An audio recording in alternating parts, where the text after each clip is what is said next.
Fine day சாட்டை கிஞ்சி கதிரி பெர்மிஷன்லாம் வாங்கிட்டு இந்த ஃபோட்டோ ஷூட் பண்ணோம். அப்படி போகிற வழியை வந்து இப்படி பண்ணி கொடுத்துருக்காங்க. அவங்க எதுக்கு பண்ணாங்கன்னு தெரியல, ஆனால் நமக்கு யூஸ்ஃபுல்லாக இருக்குல்ல. என்ன அப்பப்போ கால் வந்து புதக்குழி மாதிரி உள்ளே போயிட்டுருக்கு. It's not an issue. இந்த இருக்கு வலி வலிக்குவாங்க. இப்போ என்ன பண்ண போகிறோம்? ஃபோட்டோ எடுக்க போகிறோம். என்ன ஃபோட்டோ எடுக்க போகிறோம்? Photography, photoshoot. யாரை வச்சு எடுக்க போகிறோம்? அதான் ஹைலைட்டு. கௌசல்யா நோ கவ்.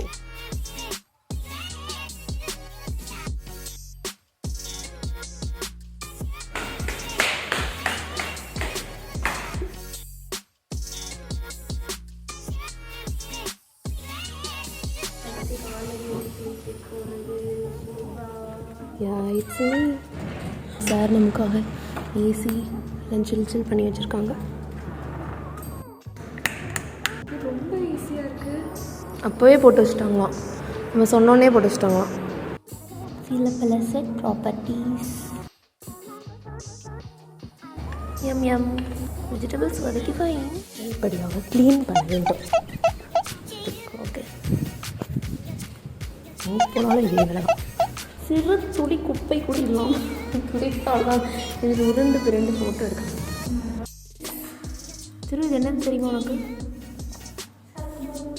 இல்லையா? நல்லவனாகவே வளர்ந்துட்டேன். ஓகே, இதெல்லாம் வந்து ப்ராப்பர்ட்டிஸ் தான், நீங்கள் தப்பாக நினைக்கக்கூடாது. ஷார்ட் கன் லைட் வந்து ஒருத்தருக்கு மட்டும் ஃபோக்கஸ் பண்ணணும் அப்படின்னா இது வந்து வைக்கலாம். இது ஒரு தடவை ஒரு ஒர்க் ஷாப்பில் காமிச்சாங்கல்ல. ஆமாம், ஆனால் அது ஆன்லைன் ஒர்க் ஷாப். அப்புறம் இதெல்லாம் வந்து கலர் பேப்பர்ஸ். இது வந்து ஜெல் பேப்பர் அப்படின்னு சொல்லுவாங்க. நம்ம லைட்டுக்கு முன்னாடி இதை வந்து வச்சு கலர் சேஞ்சஸ்க்காக வச்சுக்கலாம். கலராக ஃபோட்டோ எடுக்கலாம். எஸ், இது வந்து சலூன் கடையிலேருந்து தூக்கிட்டு வந்திருக்கா கவு. ஸ்ப்ரே அடிச்சு விட்டுக்கலாம். குடிச்சுக்க அப்படின்னு அடிச்சு விட்டு ஃபோட்டோ எடுத்துக்கலாம். இதுக்கு பேர் வந்து சாஃப்ட் பாக்ஸ். இதில் வந்து அந்த இதை வந்து ஃபிக்ஸ் பண்ணுவாங்க. இது எதுக்குன்னா லைட்டு வந்து ரொம்ப ஹார்ஷாக விடக்கூடாது, சாஃப்டாக இருக்கும். இப்போ தான் ஒரு மீடியா ஸ்டூடெண்ட்டாக நான் உணர்றேன். அந்த தருணம் இதுதான்.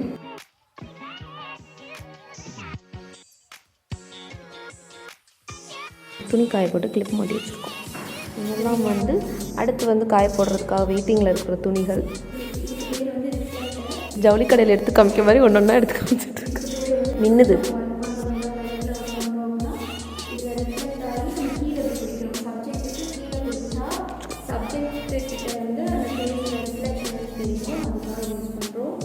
ப்ராடக்ட் ஃபோட்டோகிராஃபிக்காக இது வச்சுருக்காங்க. 3 பக்கம் வந்து லைட்டிங், 3 பாயிண்ட் லைட்டிங் கொடுத்துருக்காங்க. நடுவில் ப்ராடக்டை வச்சு எடுத்தோம்னா மோசமாக இருக்கும்.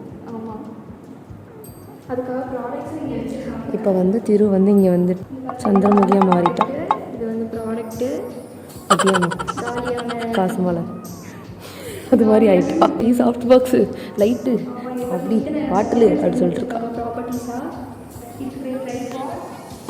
இது சிறப்பு. லைட் ஸ்டாண்டுக்கு ட்ரை பண்ணுங்க. லைட்டுக்கு ஃப்ளாஷ் கலர் வீட்டில் பிடிக்கிறோம். பேட்சுக்கும் அந்த மாதிரி வச்சுருக்காங்க. நம்ம பேட்ச் எடுத்து வரும். நம்ம ஃபோட்டோஸ்லாம் அப்படியே வச்சு அங்கே ஃப்ரேம் பண்ணி நம்ம ஃபோட்டோவில் நம்ம எடுத்த ஃபோட்டோ பாருங்கள். எவ்வளோ ப்ராடக்ட்ஸ் வச்சு மேக்கப் பண்ணிவிட்டு அசால்ட்டாக உட்காந்துருக்கா. செருப்புகள் மத்தியில் ஒரு கவ்.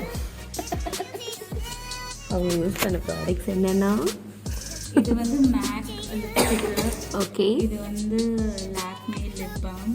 ஓகே, இது வந்து என்னதுன்னு தெரியல, லிப் கேர். இது ஹிமாலயா காஜல். ஓகே, இது வந்து ஐலைனரு. இதுக்கு மேலே மேக்கப் பண்ண தெரியாதுடா எனக்கு. இது என்ன தெரியல, இது தெருவுடது. இது வந்து கலர்ஃபுல் காஜல். இது வந்து அவளோட ஃபேஸ் வாஷ். என்னோடது உன்னோடது அது மட்டும்தான் என்னோடது. சீப்பு என்னோடது. சீப்பு அதில் இருக்க முடியெல்லாம் உன்னோடது தான். அது மைத்ரியோட முடியும். ஃபைனலி என்னதான் ஷூட் பண்ணோம் அப்படிங்கிறத டுமாரோ வீடியோவில் பார்க்கலாம். Until stay tuned. Subscribe for more such contents.